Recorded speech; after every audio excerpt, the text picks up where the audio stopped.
Videos of two UFO-like stealth fighter jets flooded the internet. It appears to be the maiden flight of two new 6th-generation stealth fighter aircraft.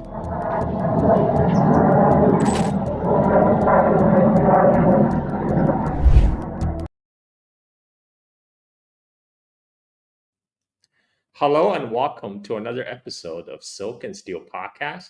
We have a very special episode for you guys.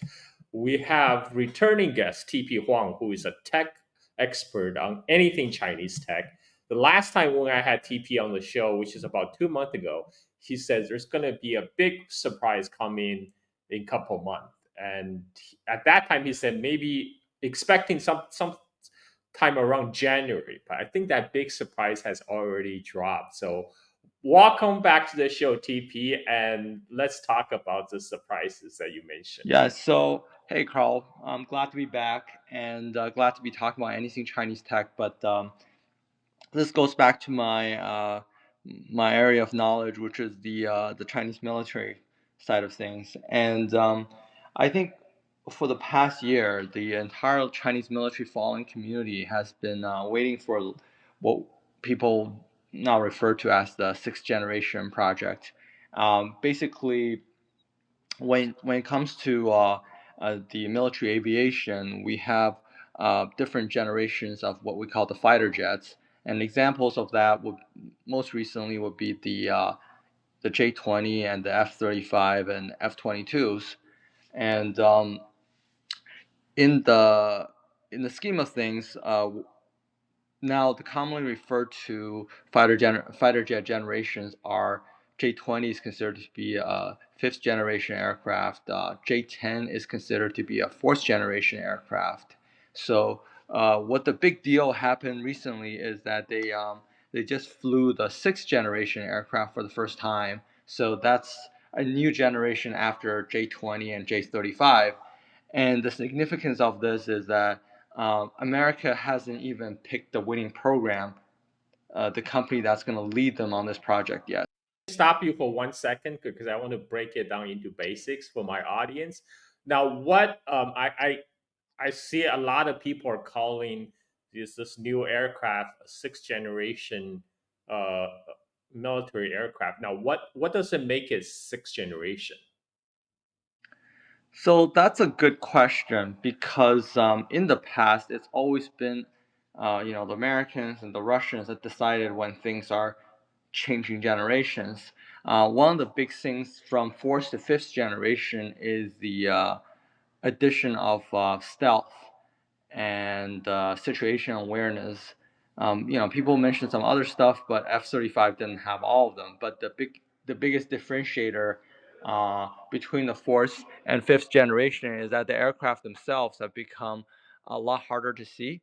So if you look at a J-20 and F-35, one obvious thing is that they don't have any kind of weapons that they're hanging outside.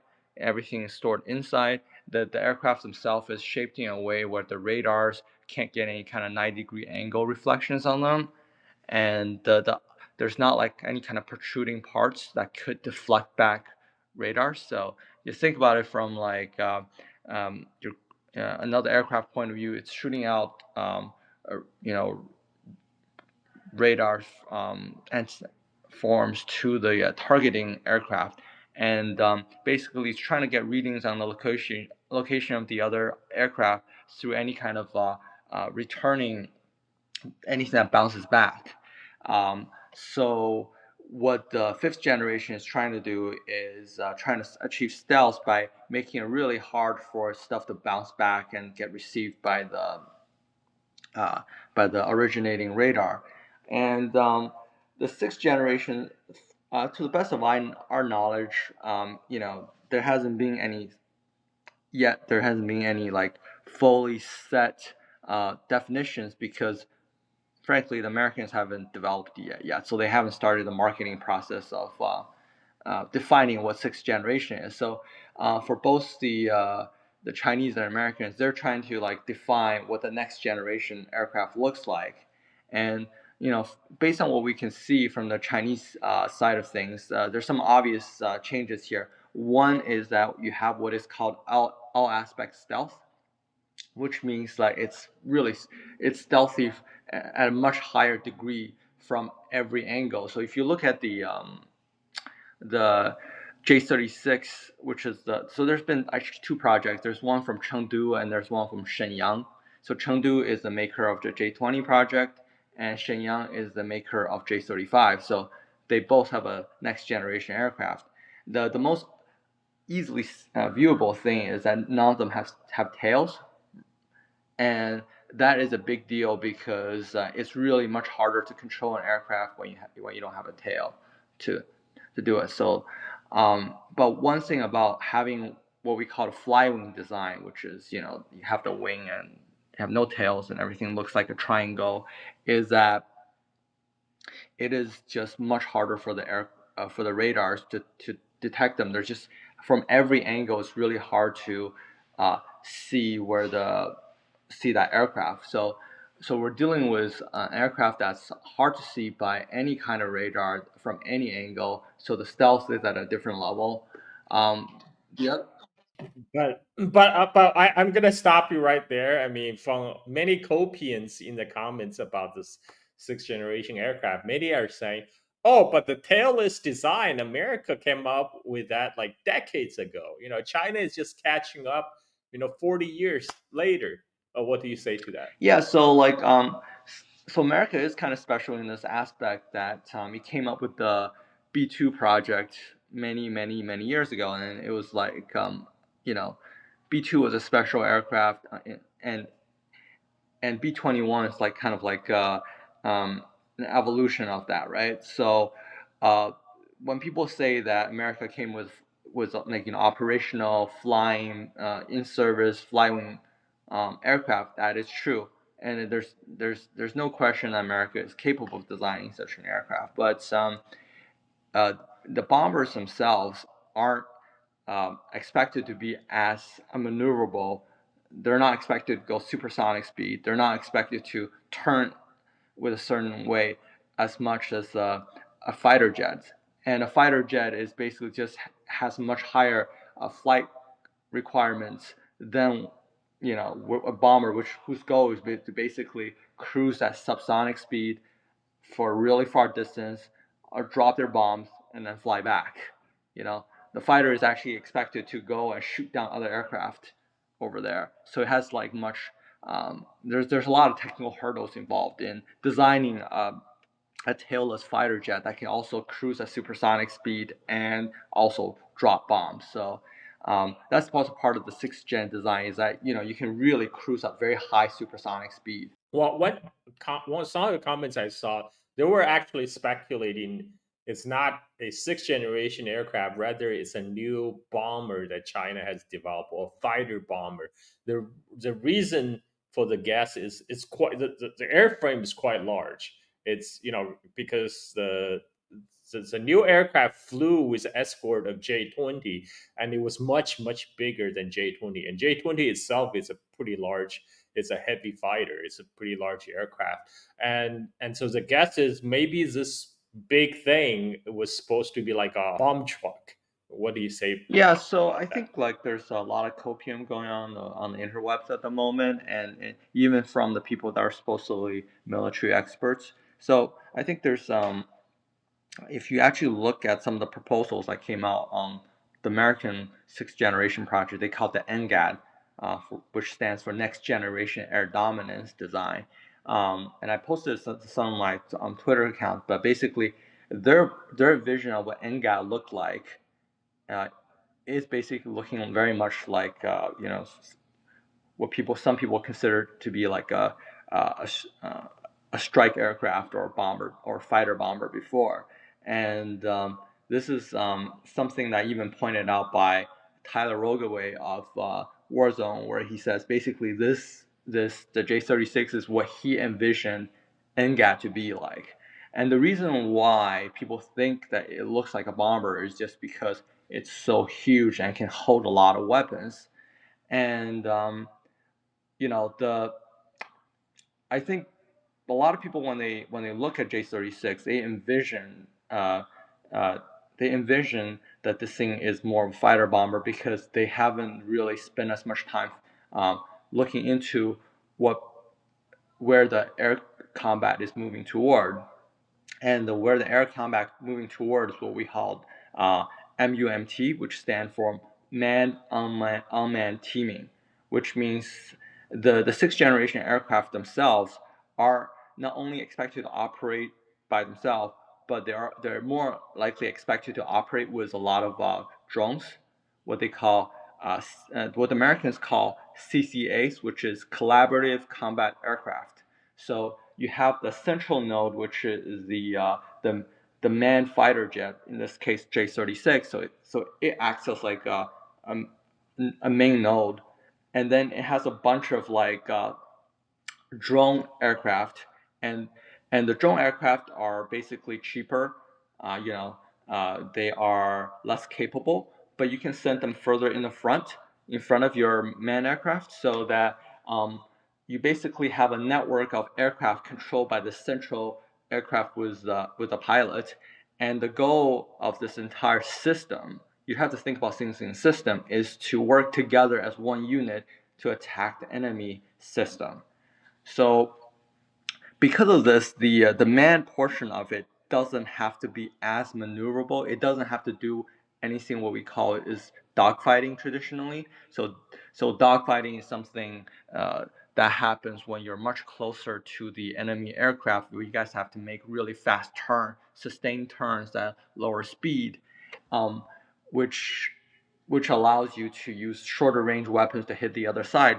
But with something like a sixth generation aircraft, because the sensors and the network of sensors amongst your drones are so good that you're able to detect them at a much further point away from the piloted aircraft, in such a way that the piloted aircraft can just, in J-36 case, can just fly really high, and it can fly and cruise at really fast speed. Um, and it can just use its huge computing resources and its huge radar and electronic warfare to what we call sensor fusion. So fuse to combine all the radar data from all the drones itself to have a complete picture of what the enemy uh, aircraft and radars and ships look like, and then prosecute weapons against them. So when you think about it that way, it's far more important for the pilot aircraft to be really large and capable, be able to carry a lot of missiles, and be able to fly really high and fast, and be really invisible. So those are the most important attributes. And what the designer of the J-36 project said is quite enlightening. He basically pointed to the power generation and the electronic warfare to be the most important part of the sixth generation aircraft. And the way that it works is that the bigger the aircraft is, the more interior space it has, the bigger radar you can put inside. And with more power, you can detect the other side further out. You can use electronic warfare to disrupt other side's radar so they can't see anything, or they see, instead of seeing, like if you're coming in with like let's say two J-36 and 10 drones, if you use electronic warfare, they might actually see 50 aircraft coming at them. So these are the kind of things that you're trying to do. You're trying to disrupt the other side's view of what the battlefield is, and you're trying to have the best view of them from far out as you can, so that you can take them out.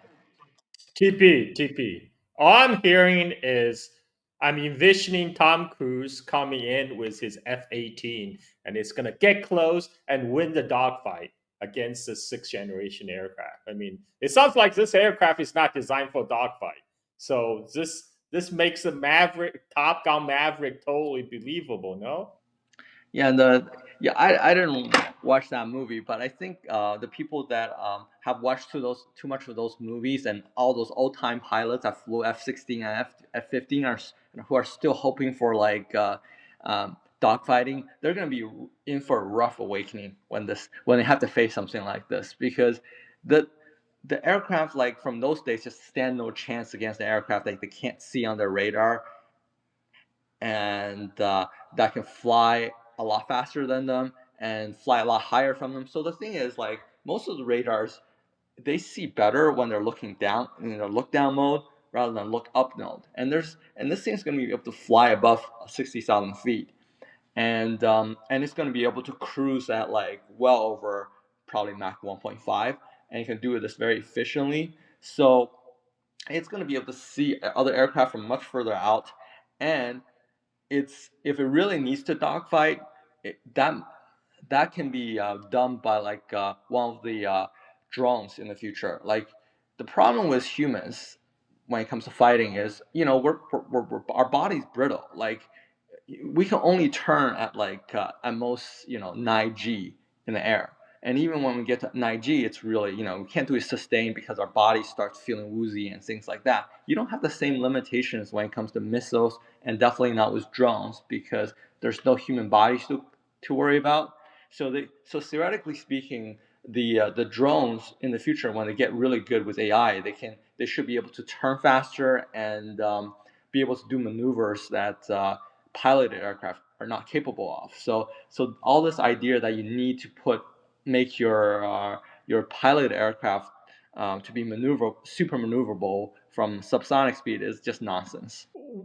But why then make this sixth generation aircraft a man fighter? I mean, like, I think NGAT, the U.S. sixth generation program, they're basically going back to the drawing board, and they haven't really decided whether it's going to be a manned aircraft or unmanned, right? I mean, like, why don't you just have a totally unmanned aircraft then? So I think there's right now what we think um, there's still a lot of human intelligence involved that will um, aid the AI portion of it. And I think in the future, maybe with seventh generation, we wouldn't need to do this anymore. But with the sixth generation uh, aircraft, the AI is still not at a place where we think it can control the entire battlefield. And um, so the alternative to not having a pilot in the aircraft is a situation where the aircraft is that you, in order to control your fleet to make so that they don't go rogue or get hijacked, uh, something like that, is that you have to communicate them through satellites, and satellites are very easily disruptible, right? Like, you can target the satellites, you can use jamming against the satellites and things like that. You don't want your drones to lose communication and don't know what to do with themselves. But having a large fighter jet with two pilots, in this case with J-36, that are close to its group of drones, it can just control them much more easily, and there's much less likelihood of getting interrupted by jamming, or when one of the satellites get taken out or something like that. And basically, what we're you can envision something like this. So right now, China has a lot of what they call AWACS. They have a lot of what they call electronic warfare aircraft. So these are special aircraft flown on really large planes that dictate, that control the battlefield, but they're very large and they don't move very quickly. So if you have them in the front of the battlefield, you don't want them to be too much in the front because they could get targeted by long-range air-to-air missiles. Um, so having something that's so super stealthy and can fly as far as J-36 does is that you can have a you can have something that's right close to the front of the battlefield that is extremely hard to shoot down and can actually control all the drones around it. So it's very survivable. So you don't want like a non-survivable manned aircraft that far in the front, basically. Okay, so now there's other copium that I've read on X. They're saying, well, NGAT, the American version of the sixth generation aircraft, the next generation air dominance, supposedly had its first test flight 4 years ago. So again, China is not ahead. There's what China did is nothing special. They just decide to be flashy about their debut. What do you say to that? Yeah, so that seems to be like a common copium that I see online now. I've seen even crazier stuff than that, and it's you know that the people are getting desperate when they start come up with like conspiracy theories and start ranting about things that don't make sense. But there's very easy explanation to this. When we saw J20 came out with its first flight in 2011, it joined service 7 years later, right?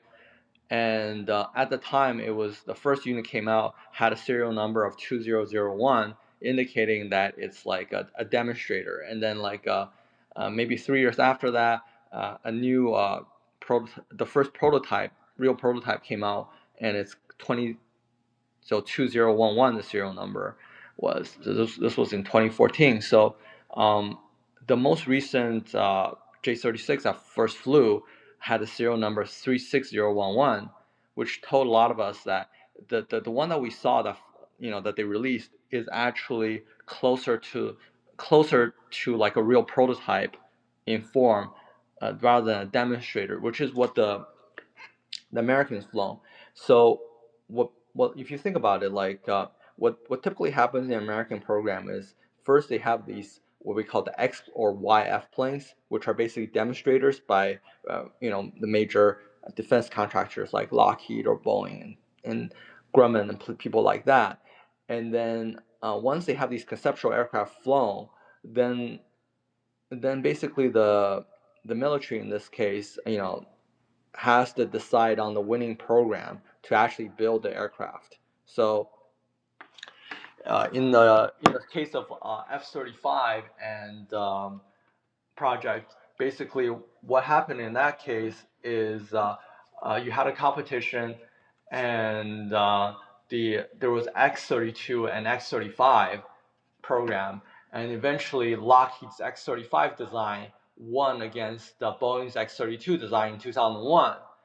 And then after they got the contract, it took them another 5 years before they built the first prototype for F-35 that was able to fly, and then the IOC wasn't achieved until 2016 for the F-35A. So it actually took about 15 years from when the program was awarded to when they officially joined service. Now, I'm not saying every program the the U.S. Air Force runs will be as badly managed as F-35 was.